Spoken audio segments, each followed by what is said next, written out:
Naam, habari kubwa kutoka katika jeshi la polisi jioni hii hapa tunaambiwa kwamba kijana Gwakisa mwenye umri wa miaka 27 ametoweka, mkazi wa Tabata Kisiwani, pamoja na Kevin Montana Moshi mwenye umri wa miaka 19 wa Mbezi Luizi katika jiji la Dar es Salaam wametoweka katika mazingira ya kutatanisha kwa zaidi ya siku 70, familia zikihaha kuwatafuta.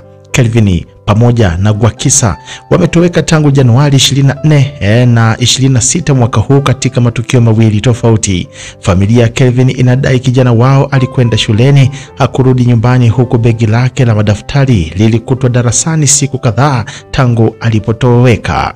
Katika upande wa Gwakisa ambaye alitoweka nyumbani Januari 26 mwaka huu saa 3 na dakika 30 usiku, akiaga kuwa anakwenda kutembea nje na kuahidi kwamba atarejea baada ya muda mfupi.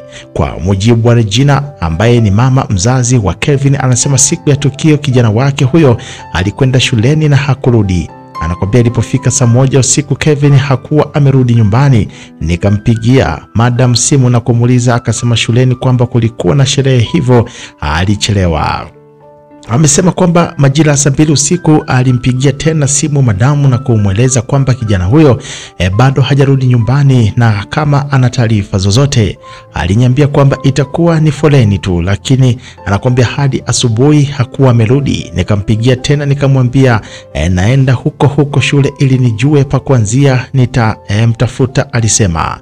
Amedai kijana wake ni mwanafunzi ambaye aliyerudia mitihani ya kidato cha 4 katika shule ya Boris Academy iliyopo Ukonga katika jiji la Dar es Salaam. Hata hivyo, mkurugenzi wa shule hiyo Robert Rezaula amesema kijana huyo si mwanafunzi wao kwa kuwa hajasajiliwa hapo. Amesema kwamba usajili shuleni hapo umefungwa Februari 28. Kati ya waliosajiliwa Kelvin hayumo, hivyo hawakumhesabu kama ni mwanafunzi wao. Wanasema hii shule ni ya watahiniwa wa kujitegemea, wanasoma watu wa rika tofauti, na mwanafunzi anakuambia hafuatiliwi hivyo kama ameingia darasani ama la, ni open school alisema. Akifafanua kuhusu Kelvin, amesema kwamba hakuwa amelipa ada ambayo ulipwa kila mwezi, hivyo hawakumhesabu kama ni mwanafunzi wao kwa kuwa hadi usajili unafungwa Februari 28 Kelvin hakuwa amesajiliwa katika orodha ya wanafunzi ambao wanatakiwa kufanya mtihani ya kidato cha 4 mwaka huu. Kuhusu taarifa ya kupotea, mkurugenzi wa shule amesema kwamba amesikia lakini hajapotea shuleni hapo. Hapo shuleni tunahudumia watu ambao wanasoma na kurudi majumbani warika tofauti. Hii ni shule huria. Anasema kuhusu huyo kijana, kwanza sikuwa na taarifa zake kama amepotea.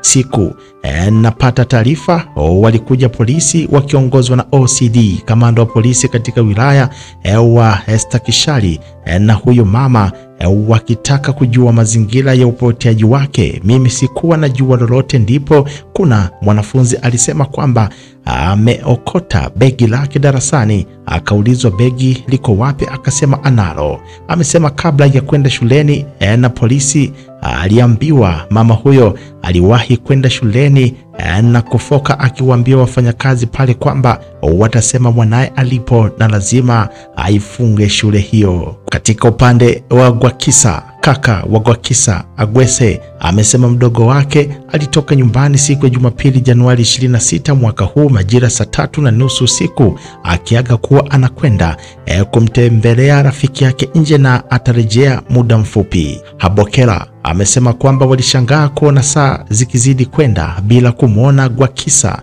na kuamua kumuulizia kwa majirani bila mafanikio yoyote, hivyo kutoa taarifa katika kituo cha polisi Tabata ambako walifunguliwa taarifa. Pia amesema hata baada ya kutoa taarifa bado wanaendelea kumtafuta katika maeneo mbalimbali ikiwemo hospitali pamoja na vituo mbalimbali vya polisi bila mafanikio yoyote. Tumepita katika hospitali mbalimbali ikiwemo hospitali ya Taifa Muhimbili, hospitali ya rufaa katika mkoa wa Amana pamoja na Mwananyamala bila mafanikio yote, na sasa zinatimia siku 70 tangu alipotoweka nyumbani. Akizungumzia tukio hilo, kamanda katika kanda maalum ya Dar es Salaam Jumanne Murilo amesema kupotea kwa watu kunahitaji uchunguzi wa kina na wenye umakini ili kuzuia ufanyaji wa kazi kwa pressure. watu wanapotea kwa sababu mbalimbali ambazo zinahitaji uchunguzi kwa umakini, la sivyo unaweza kufanya kazi kwa presha ili kuwaridhisha watu, na mwisho wa siku unajikuta unambambikia kesi mtu ambaye hajahusika. Muliro alisema.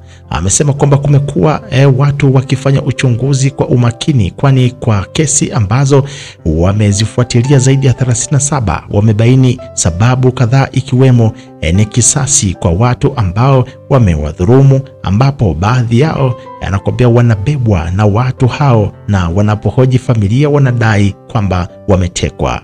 Pia ameongeza kuwa wengine wanapotea kwa imani za kishirikina, na hilo huwa linagundulika baada ya kufanyika kwa uchunguzi na kupatikana kwa watu hao. Wakati mwingine kuna watu wanajitambulisha kwa nafasi ya vyombo vya dola, pamoja na watu wanabaki na rekodi ya kuchukuliwa na vyombo hivyo, lakini pia wapo ambao wanapotea kwa imani za kishirikina na wanatoa taarifa hizo wanapopatikana. Kutokana na hilo, Muliro amesema kwamba wanaendelea kufanyia kazi kila tukio ambalo limeripotiwa polisi ili kuhakikisha watu wanakuwa salama pamoja na mali zao.